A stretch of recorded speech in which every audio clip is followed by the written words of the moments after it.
Greetings, Dennis Daniels here. This is a quick way of removing numbers from the beginning of a set of strings in Google Sheets.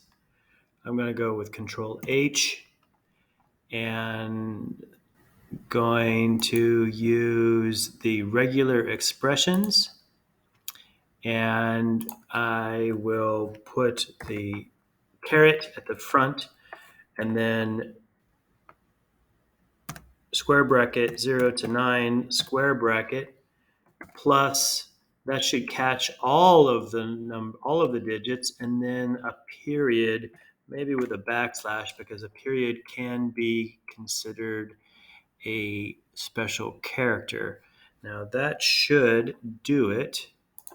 Let's Control minus to shrink my screen down a little bit so I can replace all.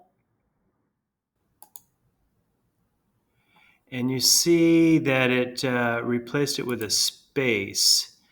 I'm not super happy about that. So let's see if I can remove the space with a caret /s, which should remove all of the beginning spaces. Let's do that now.